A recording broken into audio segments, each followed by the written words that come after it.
सांवले सपनों की याद पाठ का परिचय पक्षियों के बारे में जानने का शौक बर्ड वॉचिंग कहलाता है।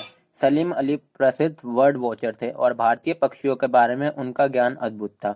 उनका सारा जीवन पक्षी विज्ञान को समर्पित रहा। उनका जन्म 1896 में और निधन 1987 में हुआ। सलीम अली के निधन पे जावेद हुसैन के मन में जो उमड़ा था, उसी को उन्होंने यह कलमबंद किया है। इसमें सलीम अली के जीवन, उनकी सादगी, उनकी लगन का सुंदर चित्रण है। सलीम अली एक बर्ड वॉचर थे।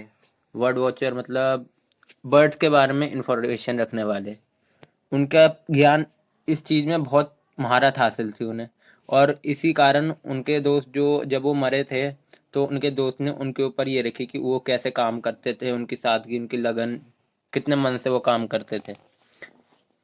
लेखक के सलीम अली को शव यात्रा के बारे में बताया है। उनके अनुसार सलीम अली के उनके अनेक अधूर सपने के साथ बिना किसी रुकावट के अंतिम यात्रा पर ले जाया गया। उनकी यह यात्रा जीवन की दूसरी यात्राओं से भिन्न थी। वह तनाव और दुखों में से भरे जीवन से जा रहे थे। वह प्रकृति से उसी तरह मिल रहे थे जैसे कोई पक्षी अपने अंतिम गीत गाकर प्राण त्याग देता है। उनके प्रयास करने पर भी वह जिंदा नहीं हो सकता है, ना ही कोई उसे जगाना पसंद करेगा। सलीम अली को कहना था कि लोग पक्षी, जंगल, झरनों आदि को प्रकृति को दृष्टि से ना देखकर आदमी की दृष्टि से देखते हैं। आदमी पक्षियों के मधुर स्वर को सुनकर रोमांचित नहीं हो सकता है। सलीम अली ऐसे ही अनुभव का धारण करने वाला व्यक्ति था। इसमें यह कहने का मतलब है कि बाकी लोग बस उनके जो मधुर गीत होते हैं उन्हें सुन के बस परेशान होते हैं, लेकिन जो सलीम अली थे, वो उनके गीत सुनकर उन्हें एंजॉय करते थे। उनका मनोरंजन होता था इससे।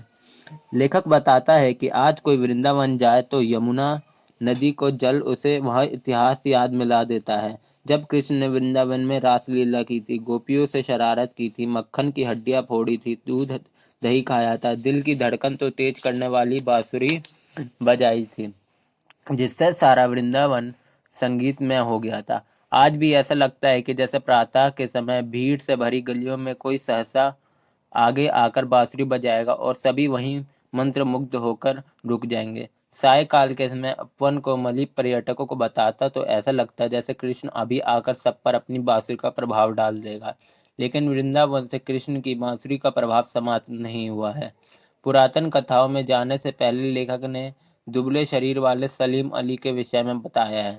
उनके जीवन के 100 वर्ष पूरे होने में ज़्यादा समय नहीं बचा था, लेकिन यात्राओं की थकान और कैंसर जैसी बीमारी से उनकी मौत हो गई और भेज दिया।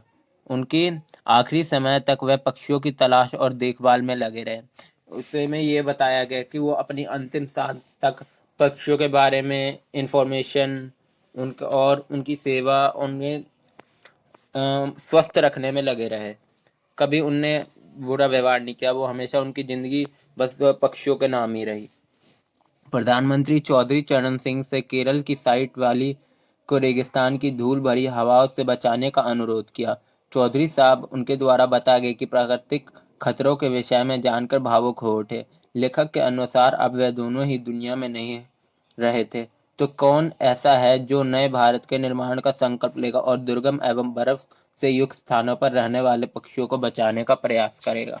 इसमें यह कहने का मतलब कि जब लेखक नहीं रहा, तो उनकी जगह कौन पक्षियों के लिए लड़ेगा और उन्हें बचाएगा। तो यही सोचकर वो बहुत तंग परेशान थे। लेखक दर्शाता है कि सलीम अली ने फॉल स्पैरो नाम से अपनी आत्मकथा रची। लेखक को D.H. लॉरेंस की याद आती है, जिसके देहांत के बाद उसकी पत्नी फ्रीडा लॉरेंस ने उनके बारे में कुछ लिखने को कहा गया, तो वह कहती हैं कि वह अपने पति के प्रेम व्यवहार को शब्दों में बांधने में असमर्थ हैं। उनका जीवन खुली किताब है, जैसा उनकी छत पर बैठने वाली गौरैया भी उनसे कहीं अच्छी तरह जानती है। सलीम अली पक्षियों के माध्यम से खोज या नए नए तरीके अपनाते रहे और एक विशेष स्थान प्राप्त करने के बाद भी उनका विश्वास एक पल के लिए नहीं डगमगाया। वह प्रकृति सौंदर्य के युक्त जीवन को प्रतिबद्ध थे। आखिर में लेखक बताया है कि सलीम अली को प्राकृतिक अनुभव अर्थात सागर के समान था। उनको जानने वाले लोग यही सोच रहे थे कि सलीम अली अंतिम यात्रा पर न जाकर पक्षियों की खोज में जा रहे हैं और शीघ्र ही लौट आएंगे। सभी यह चाहते हैं कि सलीम अली वापस अब उनके पास आ जाएं। इसमें यह बताया है कि उनने अपनी आत्मकथा लिखी फॉल स्पैरो नाम से। जैसे एक टाइम पे D.H. लॉरेंस की बीवी देहांत पे उनकी बीवी ने लिखी थी, लेकिन उनकी बीवी हार मान गई। उनके प्यार को शब्दों में बांधना नामुमकिन था। ऐसे ही लोग चाहते थे कि वो लौट आएं, पर ऐसा नहीं हो सकता था क्योंकि वो मर चुके थे। तो दोस्तों, मैंने आपको ये चैप्टर समझा दिया। ऐसी और कहानी हिंदी की सुनने के लिए मेरे चैनल को लाइक करें, सब्सक्राइब करें, शेयर करें और ज़्यादा से ज़्यादा प्यार दें। और कोई भी दिक्कत हो कमेंट सेशन में बताएं, मैं जल्दी से जल्दी सॉल्व करने की कोशिश करूँगा। धन्यवाद। और मेरे चैनल को सब्सक्राइब जरूर करें। What a concept.